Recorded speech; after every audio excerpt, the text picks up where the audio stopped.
On Christmas night at my grandma's house, I knocked on the door with my 6-year-old son. My mom peeked through and coldly said, "Go home. There's no space left." So, we left.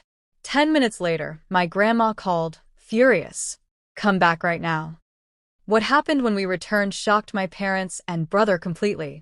Hey, Reddit, Christmas is meant to feel warm, safe, and comforting. But for me and my son, Ethan, it began with a door slammed in our faces. This year had already been tough. I had just gone through a divorce, worked 2 jobs, and was trying to keep everything together for my little boy. We had nowhere else to go for Christmas, and I hoped that being with family would bring him some joy. I wasn't expecting miracles, just a hug, a warm meal, and a place to feel welcome. So, when Grandma invited everyone, I thought that included me, even though my mom and brother made it clear I was the family embarrassment. Still, Grandma said, "Come, sweetheart. Christmas isn't Christmas without you." So, I bundled Ethan in his coat and drove through the snow to her house. We walked up the porch, the cold wind hitting our faces, with Ethan shivering but excited. "Will Grandma have cookies?" he asked. I smiled. She always does. I knocked. I heard footsteps. A shadow appeared behind the door, which cracked open just enough for my mother's face to show. Her expression was cold, annoyed, and bitter. "What do you want?" she snapped. I blinked. "Mom, Grandma invited us." She didn't even look at Ethan. "There's no space left. Go home." Ethan's small hand tightened around mine. I swallowed hard. "Mom, it's freezing. At least let Ethan know we're full." She pushed the door closed, and this time it slammed shut. For a moment, I stood there, frozen, not from the cold, but from disbelief. My own mother refused to let her grandson, her only grandson, inside on Christmas night. Ethan looked up at me with wide, confused eyes. "Mommy, did we do something wrong?" That broke my heart.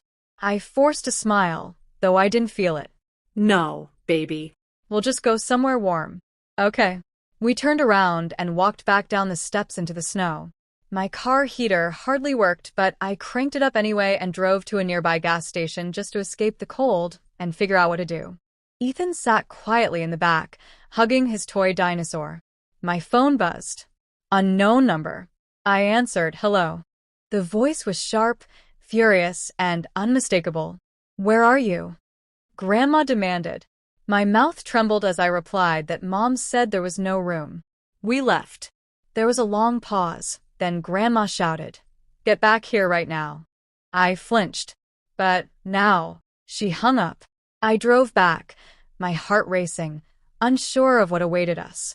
When I arrived, Grandma was standing on the porch, wearing her nightgown and slippers in the snow, arms crossed, face flushed with anger, eyes blazing. My mother and brother hovered behind her, looking anxious. I stepped out with Ethan, who clung to my leg. Grandma pointed at my mom. "You told her there was no room." My mom stammered. "Well, we thought it was too crowded." Grandma stormed down the steps. "There are 4 bedrooms, Karen. Who exactly is taking up all that space?" "Santa and his reindeer." My brother snickered in the back, but Grandma turned her gaze on him too. "And you, standing there like a coat rack. Did you think to invite your sister in?" He shrank back. My mom tried to defend herself. "She shows up every year expecting handouts." Grandma's had snapped toward her so fast, I thought the wind stopped. "She's my granddaughter and a mother. You don't turn away family, especially not a child." My mother went pale. Grandma walked straight to Ethan, her voice softening. "Oh, sweetheart, I'm so sorry. Come here." Ethan immediately went to her, hugging her tightly as she stroked his hair. "You'll never be turned away from this home, ever." Then, Grandma turned back to my mother and delivered the line that changed everything. "If they aren't welcome here," she pointed at me and Ethan, "then you aren't welcome either." My mother gasped as if she'd been slapped. "Mom, you can't mean—" "Oh, I mean it," Grandma said. "Get out." My mother froze, and my brother's mouth fell open. "Wait, what?" Grandma didn't blink. I said, "Get out." My mother stuttered. "Where are we supposed to go?" "It's Christmas." Grandma gestured to the snow-covered driveway I had stood in 10 minutes earlier. Funny. That's exactly what you expected her to figure out. My mother began to cry. My brother muttered, "This is ridiculous." Grandma stepped closer. "You two have treated her like garbage for years. Tonight was the last straw." My mother tried one more time. "But Mom, no. Pack your things and leave my house." The silence was shocking. Even Ethan looked confused. Then my father walked out of the living room holding a suitcase. "I'll go with them," he mumbled. Grandma smirked. Fine. "The three of you can celebrate Christmas in the car." My mom's face turned red.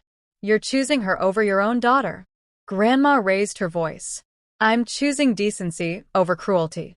My mom realized she had no power here. She grabbed her purse, my brother grabbed his jacket, and my father sighed heavily. They walked out the door just like they had kicked me out moments earlier. As they passed me, my mother hissed, "This is your fault." Grandma snapped, "Keep talking, and I'll make you walk home." My mother fell silent instantly. They got in their car and drove away, snow flying behind them. Inside, Grandma made Ethan hot chocolate, wrapped him in a blanket, and kissed his forehead. Then she turned to me. "Sweetheart, this house is yours just as much as mine. Don't ever let them tell you otherwise." I teared up. "Thank you, Grandma." She hugged me tightly. "You and your boys stay here as long as you want." As Ethan curled up on the couch watching Christmas cartoons, Grandma whispered in my ear, "They needed to learn a lesson." And trust me, this isn't over, because what happened the next morning left my parents and brother completely speechless and changed the family forever. When my grandma called me yelling, "Come back right now," I honestly thought she was joking. But her voice wasn't confused or sweet or forgetful. It was furious. I grabbed my son's hand, buckled him into the car, and drove back to her house with my heart racing. My mom had refused to let us in, and now Grandma was demanding we return. Something significant had happened in those 10 minutes. When I pulled up to the house again, the front door was already open. This time, it wasn't my mother standing there. It was Grandma, hands on her hips, eyes blazing, fuming in a way I had never seen before. "Get inside," she said. I stepped in, and what I saw next made every moment of humiliation earlier worth it. My parents and brother were sitting stiffly on the couch like scolded children. My mom's arms were crossed, her face red. My father wouldn't look at me, and my brother looked confused, still not understanding why Grandma was angry. Grandma turned to them and pointed at my mother. "How dare you?" she shouted. My mother blinked dramatically. "Mom, it was full. There was no room." Grandma slammed her cane on the floor. "Liar." The whole house shook. My son grabbed my leg, startled. "There are 4 empty bedrooms in this house," Grandma said. "Explain to me how there was no room for your own daughter and grandson." My mother stuttered. "Well, we already put our things in the guest rooms." Grandma leaned forward. "Your things? Since when are your suitcases more important than my great-grandson?" My father tried to jump in. "We didn't want to overwhelm the house." Grandma cut him off. "You've been overwhelming this house for 30 years. My brother snickered, trying not to laugh. Grandma snapped her gaze toward him next. "And you wiped that smile off your face. You knew what they did. You watched and said nothing." He stiffened immediately. Then she turned to me, but her face softened. "Honey," Grandma said gently, "you should have called me, not your mother." I swallowed hard. "Grandma, I didn't want to bother you." "Bother me?" she huffed. "You think you and my great-grandson showing up at my door is a bother? You could move in today, and I'd sleep like a baby knowing you're safe." My eyes filled with tears. My mother jumped up. "Why are you taking her side? She barely visits. She only comes when she wants attention." I blinked at her. "Attention?" Before I could respond, Grandma stepped between us like a shield. "She came tonight because it's Christmas and she wanted her son to be with family. You sent her away like a stranger." My mother's face twisted. "She could have stayed home." Grandma's voice boomed. "This is her home. And if anyone should leave, it's you." The room fell silent. My mother's jaw dropped. "You're kicking me out?" Grandma lifted her chin with royal confidence. I should have kicked you out years ago. But tonight you humiliated your daughter and my great-grandson. So yes, get out. My mother looked at my father for help. He raised his hands. Don't look at me. I'm not arguing with her. My brother muttered, yeah, she's scary when she's like this. Grandma snapped her head toward him. You too, out. His eyes widened. What did I do? You sat there and let your sister be turned away on Christmas. You're grown. You should know right from wrong. He tried to protest, but Grandma said, out now. That was it. They were done. They gathered their things in stunned silence, my mother muttering insults under her breath, my father whispering to her to just calm down, and my brother shrugging like he'd been unfairly punished. But none of them dared argue with Grandma. Not when she was like this. They walked past me toward the door. My mother whispered sharply, you did this. I smiled softly. No, I said. You did. She glared one last time and stormed out. Grandma closed the door behind them with a slam that echoed throughout the house. Grandma turned back to me, exhaled deeply, and finally smiled. Now let's get you two settled. She led us to the master bedroom, her room. You and your son sleep here. I shook my head. Grandma, no, that's your... Hush, she said, waving her hand. I've slept on couches for 70 years. I'll survive one more night. My son jumped onto the huge bed happily, already forgetting the cold rejection from earlier. Grandma tucked him in and brushed his hair away gently. You're safe now, she whispered to him. Then she turned to me. You're staying as long as you want. This house will always have room for you. My throat tightened. Thank you, I whispered. She winked. And tomorrow morning, we're having a real Christmas breakfast without the drama. At 9 a.m., there was loud knocking. Grandma sighed. Oh, good. Round 2. She opened the door.